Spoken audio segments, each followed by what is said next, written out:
म्हणजे भविष्यात हा कारखाना चालेल का नाही हा प्रश्नचिन्ह उभा राहतो. आणि हे आंदोलन एवढ्यासाठी करावं लागतंय आणि चेअरमननी ह्या ठिकाणी राजीनामा देऊन थांबावं ह्यासाठी हे आंदोलन आहे. हे चेअरमन झाल्यापासून 20 वर्ष एक हातोटी कारभार होता.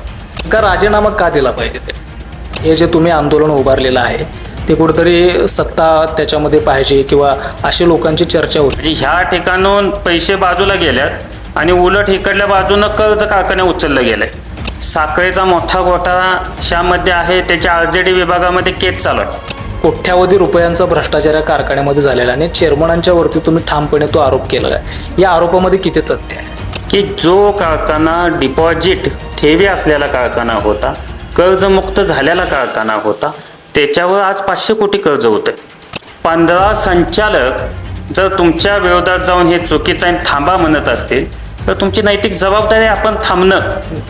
ह्या सर्वांनी तो आरोप पुराव्यानिशी केलेला आहे. कागदोपत्री आहे तो. 20 कोटी त्यातून बाजूला काढून घेतले गेले. म्हणजे कर्ज उचलून कारखान्यावर त्यातून सुद्धा पैसे बाजूला काढणं ही अतिशय चुकीची पद्धत आहे. वाळवा या ठिकाणी हुतात्मा कारखान्यावरती नागनाथ अण्णा नायकवडी यांच्या स्मृतीस्थळावरती गेल्या 5 दिवसापासून एक आंदोलन सुरू आहे आणि ते आंदोलन हुतात्मा कारखान्याचे चेअरमन वैभव नायकवडी यांच्या विरोधामध्ये सुरू असलेलं आपल्याला बघायला मिळतंय. आणि हे आंदोलन त्यांचेच पुतणे गौरव नायकवडी आणि त्यांचे बंधू किरण नायकवडी यांच्या नेतृत्वाखाली हे आंदोलन होत आहे. हे आंदोलन नेमकं का सुरू केलं आणि आज कुठल्या टप्प्यावरती हे आंदोलन येऊन थांबलंय या संदर्भात बोलण्यासाठी आज आपल्यासोबत गौरव नायकवडी आहेत. नमस्कार. खरं तर 5 दिवसापासून सातत्यानं तुम्ही आंदोलनाला या ठिकाणी बसलेला आहात. काय नेमकी भूमिका आहे आपली? आमची भूमिका एकच आहे की ज्या कारखान्यावर ज्या क्रांतीवीर नागनाथ अण्णा नायकवडीने या देशाला स्वातंत्र्य द्यायचं काम केलं, ज्या कारखान्यावरून महाराष्ट्रभर आंदोलनं आणि चळवळींना सगळ्याच गोष्टींचा पुरवठा केला गेला, ज्या कारखान्यावरून शाहू फुले आंबेडकरांच्या अण्णांनी विचार जपण्याचे सभासद सहकाऱ्यांना कार्यकर्त्यांना शिकवलं, त्याच ठिकाणी एक आंदोलन होतं. हे आमच्या दृष्टीनं अतिशय दुर्दैवाची गोष्ट आहे. ह्या गोष्टी करताना आम्हाला अजिबात आनंद होतोय असं नाही, आम्हाला ह्यातून वेदना होत्यात. पण हे का करावं लागतंय? तर हे कारखान्यावर आंदोलन नाही, हे संकुलावर आंदोलन नाही, हे अण्णांनी उभा केलेल्या कोणत्याही संस्थेवर आंदोलन नाही. हे आंदोलन फक्त हुतात्मा कारखाना, त्यांच्या चेअरमन, त्याच्या विरोधातलं हे आंदोलन आहे. आणि हे आंदोलन एवढ्यासाठी करावं लागतंय की जो कारखाना डिपॉझिट ठेवी असलेला कारखाना होता, कर्जमुक्त झालेला कारखाना होता, त्याच्यावर आज 500 कोटी कर्ज होतं. म्हणजे सहज घेण्यासारखी गोष्ट नाही. म्हणजे भविष्यात हा कारखाना चालेल का नाही हा प्रश्नचिन्ह उभा राहतो. ह्या कारखान्यावर इतकं कर्ज झालंच का? जे आमचं हे आंदोलन एवढ्यासाठीच आहे की हे कर्जमुक्त झाला पाहिजे कारखाना आणि चेअरमननी ह्या ठिकाणी राजीनामा देऊन थांबावं ह्यासाठी हे आंदोलन आहे. नाही, खरं तर कर्ज बाजारी झालेला आहे कारखाना हा मुद्दा वेगळा आहे. आणि दुसरा मुद्दा जो तुमचा प्रामुख्यानं मागणी पुढे येते ते म्हणजे राजीनामा दिला पाहिजे. नेमका राजीनामा का दिला पाहिजे? ते खऱ्या अर्थानं काय होतं की अण्णांनी एक परंपरा घालून दिली होती की हुतात्मा कारखान्याचा चेअरमन हा सर्वसामान्य चेअरमन असला पाहिजे. पहिला चेअरमन हा मराठा समाजाचा आपला झाला. दुसरा चेअरमन हे OBC समाजाचे, मुस्लिम समाजाचे झाले. तिसरे चेअरमन हे बौद्ध समाजाचे कांबळे काका झाले. चौथ्या चेअरमन माळी मॅडम झाल्या. आणि सर्वसामान्य चेअरमन ह्या कारखान्याचे होऊन गेले. ते चेअरमन होते त्यावेळेला ह्या कारखान्यांना तुम्ही इथं बघू शकता, म्हणजे ते तुम्ही रेकॉर्डिंग इथं सुद्धा नेऊ शकता, किती शिल्ड आहेत, किती बक्षिसं कारखान्याला मिळालं. तर हे चेअरमन झाल्यापासून 20 वर्ष एक हातोटी कारभार होता. आणि ह्या वेळेला इतकं कर्ज होणं, कारखान्याला नवीन डेव्हलपमेंट कोणतीही न होणं, एक्सपान्शन न होणं आणि कारखाना सगळ्या बाजूनं अडचणीत येणं, ह्यासाठी कारणीभूत कोण संचालक नाहीत, कोण कार्यकर्ते नाहीत, फक्त आणि फक्त चेअरमन एकटे आहेत. त्यामुळं त्यांनी हा राजीनामा दिला पाहिजे. ही सर्व सभासदांची, सहकाऱ्यांची, संचालक बॉडीची 12 संचालक उघड येऊन पाठिंबा देतात, 3 संचालक थोड्या वेळात ह्या ठिकाणी येतात. म्हणजे 15 संचालक जर तुमच्या विरोधात जाऊन हे चुकीचं आहे थांबा म्हणत असतील तर तुमची नैतिक जबाबदारी आपण थांबणं. म्हणून आम्ही दुसरा काही वैयक्तिक दोषापोटी नाही, पण जे अण्णांनी वास्तू मोठी जी आपल्या सामान्य लोकांसाठी उभी करून ठेवली त्याच्यावरच इतकं कर्ज होणं अतिशय दुर्दैवाची गोष्ट आहे. ते तुम्ही कर्ज फेडावं आणि खुर्चीवरून राजीनामा द्यावा ही साधी एक मागणी लोकांची आहे. नाही, दुसरा एक मोठा आरोप त्या ठिकाणी तुम्ही केलाय की कोट्यावधी रुपयांचा भ्रष्टाचार या कारखान्यामध्ये झालेला आणि चेअरमनांच्या वरती तुम्ही ठामपणे तो आरोप केला आहे. या आरोपामध्ये किती तथ्य आहे? आता ह्या ठिकाणी संचालक असतील, सभासद असतील, तुम्ही बाहेर जाऊन सगळ्यांचं व्हिडिओ शूटिंग करू शकता, किती संख्येनं लोक इथं उपस्थित आहेत. ह्या सर्वांनी तो आरोप पुराव्यानिशी केलेला आहे, कागदोपत्री आहे तो, असं कुठलं नाही. सगळ्या ठिकाणचे 7/12 सगळी कागदपत्र सगळे ह्या ठिकाणी. साखरेचा मोठा घोटाळा ह्यामध्ये आहे, त्याच्या RJD विभागामध्ये केस चालू आहे. 28 तारखेला त्याची सुनावणी. म्हणजे हे छोटं नाही, हे बरेच वर्ष झालेलं अतिशय मोठा ह्याच्यातला भ्रष्टाचार आहे आणि तो सगळा उघडीस आलेला आहे. म्हणजे ह्या ठिकाणून पैसे बाजूला गेल्यात आणि उलट इकडल्या बाजूनं कर्ज कारखान्या उचललं गेलंय. ह्याच्या पलीकडं 148 कोटी 90 लाख रुपये शिंदे साहेबांच्या माध्यमातून NCDCच्या आम्ही आणले ह्या ठिकाणी. त्याच्यातून सुद्धा एका वेगळ्या पतसंस्थेची ठेव म्हणून 20 कोटी त्यातून बाजूला काढून घेतले गेले. म्हणजे कर्ज उचलून कारखान्यावर त्यातून सुद्धा पैसे बाजूला काढणं ही अतिशय चुकीची पद्धत आहे. म्हणजे आरोप जे आहे तुम्ही ते पुराव्यानिशी करताय? पुराव्यानिशी करतोय.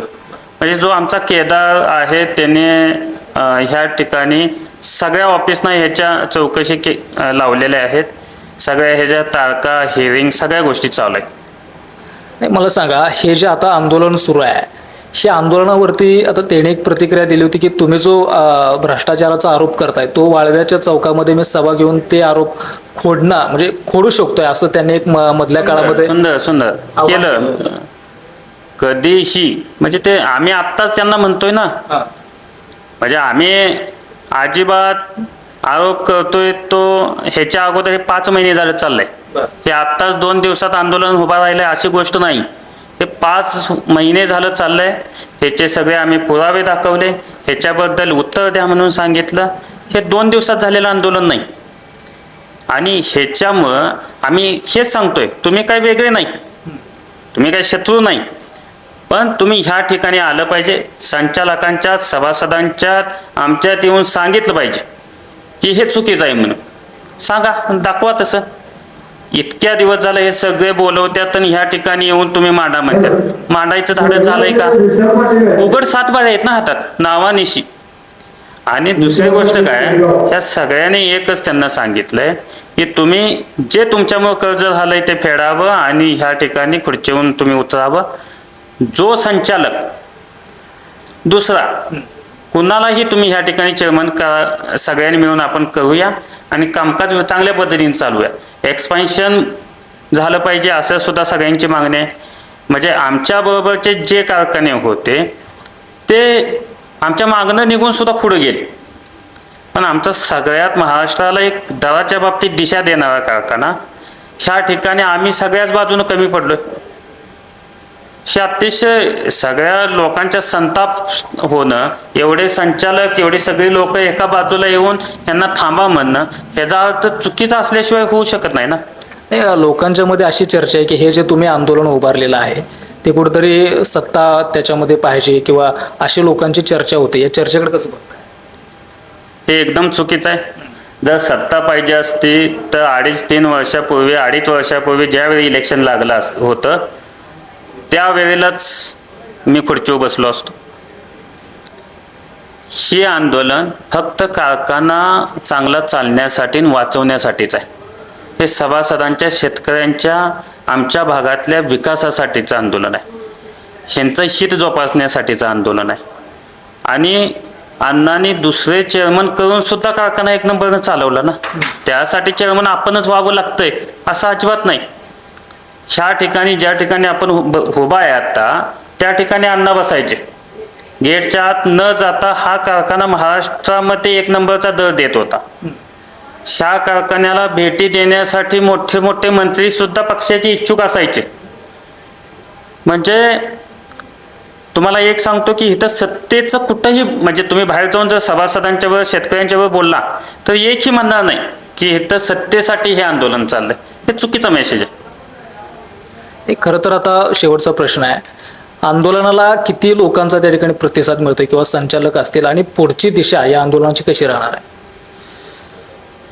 हे संचालक सगळेच आता ह्या ठिकाणी अशा मानसिकतेमध्ये आहेत की आपण सगळेजण राजीनामा देऊन बाजूला होऊया यातून. कारण एवढं कर्ज, एवढा साखरेचा मोठा घोटाळा आमच्या सातबाऱ्यांच्यावरती येते का काय अशी भीती आहे सगळ्या संचालकांना. आणि ह्यांनी जो कारभार केलाय ह्यांच्यावर FIR दाखल करूया असं सगळ्यांचं मत यायला लागलं या ठिकाणी. आता ह्या आंदोलनात नाही निर्णय लगेच झाला तर ह्याची तीव्रता वाढत जाईल आणि हे सगळ्यांनाच हानिकारक आणि त्रासाच ठरेल. आम्ही सुद्धा इतकी लोक, इतके सभासद, सगळे इतका मोठ्या संख्येनं उठावा आहे म्हणून सुद्धा आम्ही सुद्धा इथं चुकीचं काय घडावं, हेच जर शासनाच्या विरोधातलं आंदोलन असतं, प्रांत ऑफिस, तहसील ऑफिसला जर आंदोलन असतं तर ह्या ठिकाणी तुम्हाला कुलपं आणि मोडतोड दिसली असती. पण हे आंदोलन आपल्याच संस्थेच्या ठिकाणी फक्त एका व्यक्तीच्या विरोधात झाले आणि त्या विचाराच्या विरोधात झाले. त्यामुळे हे संकुल वाचण्यासाठीच हे आंदोलन आहे. त्यामुळे इथं तीव्र देशात असताना सुद्धा लोकांना म्हणजे संभ्रम झालाय की आपल्या संकुलात, आपल्या संस्थेत आपण काय चुकीचं पाऊल टाकावं का. सगळे आता त्या विचारात बसल्यात, गोंधळलेल्या अवस्थेत सगळे लोक आहेत की आपल्या ठिकाणी चांगलं होण्यासाठी आपण सगळे बसलोय आणि चेअरमनच्या लक्षात काही येणं झाले. म्हणजे उद्याच्याला जर ह्या आंदोलनाची त्याने नाही हे केलं तर RGD विभागावर हे आंदोलन होणार, कलेक्टर ऑफिसवर हे आंदोलन होणार, हे सगळ्या ठिकाणी आंदोलन होणार. ह्या सगळ्या चौकशा लागण्यासाठी जे जे सभासदांना, शेतकऱ्यांना करता येईल ते सगळे प्रयत्न सभासद करतील. ठीक आहे, अगदी शेवटचा आणि भावनिक प्रश्न आहे. गेल्या 4 ते 5 दिवसापासून तुम्ही हे आंदोलन उभारलेलं आहे. आता तालुक्यामध्ये सगळी चर्चा आहे की हे घरामधलेच लोक कुठेतरी आंदोलनाला बसलेले आहेत आणि एक घर म्हणून नागनाथ अण्णा यांनी जे कुटुंब, नायकवडी कुटुंब जे उभा केलं, ते नायकवडी कुटुंब कुठेतरी दुभागताना आम्हाला या ठिकाणी बघायला मिळतंय. कसं बघताय कौटुंबिक सदस्य म्हणून? ह्याचा विचार करताना तुम्ही इथं मागं बघू शकता की अण्णा, क्रांतिसिंह नाना पाटील, कर्मवीर भावा अण्णा, यशवंतराव चव्हाण आहेत, वसंतदादा आहेत. हे कारखान्याची पायाभरणी तुम्ही बघताय. ह्या ठिकाणी कारखान्यानं ट्रॅक्टर 11 आणलेले बघताय. इतकं जुन्या लोकांच्या बरोबर इतका मोठं आमचं नाव आहे. हे करताना खरंच आम्हाला मानसिक त्रास होतो. पण ही आत्ताची गोष्ट नाही.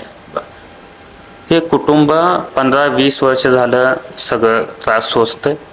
सगळ्या कुटुंबानं, माझ्या वडिलांनी, माझ्या चुलत्यांनी आणि ज्यांची नावं नाहीत, म्हणजे क्रांतिवीर नागनाथ अण्णांचं नाव सर्वांनाच माहीत असेल, पण त्यांच्या बंधूंनी सुद्धा सर्वांनीच ह्या कुटुंबातून चेअरमन हे मोठे होतील, कुटुंबाला बरोबर घेऊन जातील, संकुल मोठं करतील आणि राजकीय सुद्धा एक कुटुंबाला नाव उभं करतील म्हणून सगळ्या कुटुंबानं आजपर्यंत पाठीशी त्यांच्या राहायची भूमिका घेतली. पण त्याने आज काय करून ठेवलं? त्याने आज कुठंतरी चुकल्याशिवाय हे होत नाही ना. म्हणजे ज्या वेळेला 15-20 वर्ष त्रास सोसला म्हणूनच हा उद्रेक झालाय. हा 2 दिवसाचा उद्रेक नाही, 4 दिवसाचा उद्रेक नाही. नाहीतर गल्लीबोळातलं किंवा शेजाऱ्यांचं किरकोळ भांडण असतं तसलं भांडण नाही, किंवा हे वाटणीसाठी ह्या संस्थेसाठी ते भांडण नाही. हे आपल्या सर्वांसाठी जे उभा केलं हे आज कुठंतरी संपतंय काय ह्या भीतीपोटी झालेलं भांडण आहे. म्हणजे ह्याच्यातून अजिबात आम्हाला आनंद होतोय, आमचं नाव प्रसिद्धी ह्याच्यासाठी अजिबात आमचं चाललेलं नाही. फक्त ह्या गोष्टी कुठंतरी थांबल्या पाहिजेत आणि आपल्या सभासदांचं, आपल्या लोकांचं, आपल्या कारखान्याचं सगळ्यांचं हित झालं पाहिजे, ह्यासाठीचं चाललेलं आंदोलन आहे. तर नक्कीच आपण बघितलं की हुतात्मा कारखान्याचे चेअरमन वैभव नायकवडी यांच्या विरोधामध्ये गेल्या 5 दिवसापासून हे आंदोलन सुरू आहे आणि आंदोलनाची धार या ठिकाणी वाढताना आपल्याला बघायला मिळते आहे. जवळपास 15च्या वरती जे संचालक मंडळ आहे त्या संचालक मंडळाचा या आंदोलनाला पाठिंबा आहे आणि गावचे लोक असतील किंवा वाळवा तालुक्यातले परिसरातले जे कारखान्याचे सदस्य आहेत किंवा सभासद आहेत ते या ठिकाणी आंदोलनाला उपस्थिती दाखवत आहेत आणि जे चेअरमन आहेत वैभव नायकवडी कारखान्याचे त्यांनी कोणत्याही पद्धतीची प्रतिक्रिया या आंदोलनावरती दिलेली आपल्याला बघायला मिळत नाही किंवा कोणत्याही पद्धतीची भूमिका त्यांनी स्पष्ट केलेली आपल्याला बघायला मिळत नाही. मात्र आंदोलकांनी या ठिकाणी तातडीचा इशारा दिलाय की जर का हे थांबलं नाही तर आंदोलन कदापि आम्ही थांबवणार नाही. मोठ्या प्रमाणामध्ये हे आंदोलनाचं जे रूप आहे ते अधिक धारण या ठिकाणी येणाऱ्या काळामध्ये होईल असा इशारा थेट गौरव नायकवडी यांनी दिलेला आपल्याला बघायला मिळतो.